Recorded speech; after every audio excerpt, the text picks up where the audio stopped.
Hello guys, I'm Shally Wheels and welcome to the detailed review of the Samsung Galaxy Fold. Before I get right into the video, please subscribe to the channel if you haven't done so already and turn on the notification bell to get updates. Starting off with the device folded, like that's why it's a fold, I find the design play here of the 4.6-inch narrow screen very interesting because it's reminiscent of first generation smartphones. The weight also adds to this feel as this machine weighs 276 grams.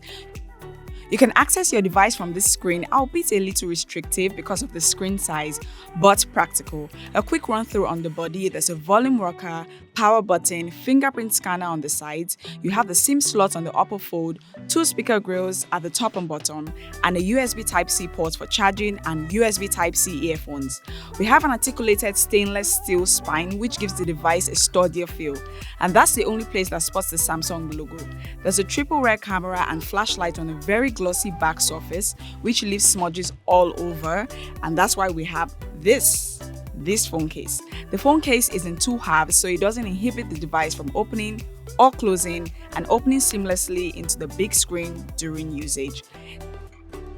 Speaking of opening or closing, a major fault that plagued the first release of the Samsung Galaxy Fold was the snapping of the screen amongst early reviewers, largely caused by the peeling of plastic film that had been mistaken for a screen protector. Now it's tucked nicely beneath the front-facing camera, but you can spot the center crease that's most visible in white background or just running your finger through like this. You also have the hinges for opening and closing. The inner screen on the Samsung Galaxy Fold is on another level. I think this is the part you get to say part 2. It's a 7.3-inch screen size made up of plastic, as there's no way you're going to be opening and closing glass, and it's protected by Corning Gorilla Glass 6. But that's about the only protection you will get, as the care instruction warns that the device is not water or dust resistant. You have minimal bezels all around to allow for an even more enjoyable experience of this device. You can spot the navigation buttons on one half of the screen, but there's an elbow joint dot notch design, that's what I call it, which although does a good job of not being too conspicuous when you're on the home page or a dark colored theme is on display, it eats into the screen once you open up a white background theme.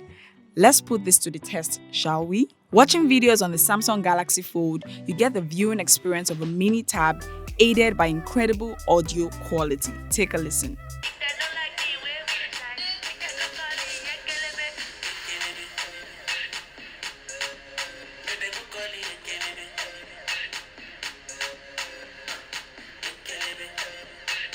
And Asphalt 9 has never felt better, guys.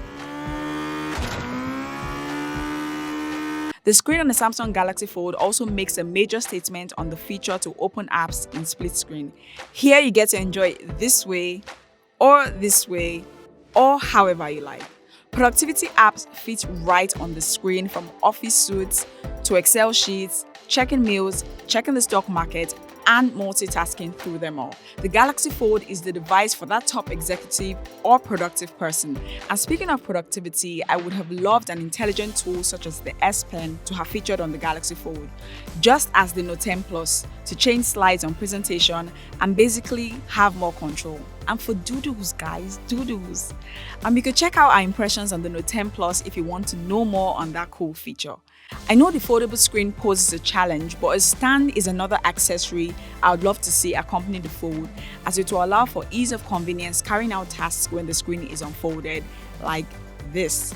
Next up is the 6 powerful cameras of this device. Let's take you through this photo reel.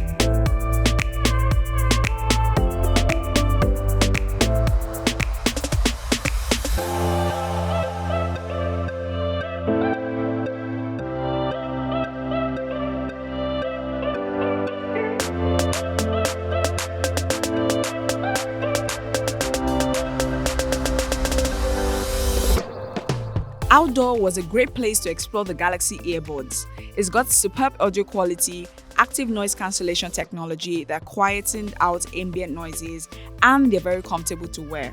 I performed all these tasks on the super powerful 4380 mAh, which is Samsung's biggest battery yet, that lasts up to 37 hours dependent on usage. I noticed though that the device starts heating up after prolonged usage. That's it guys, thanks for watching. Don't forget to subscribe to our YouTube channel and I'll see you next time.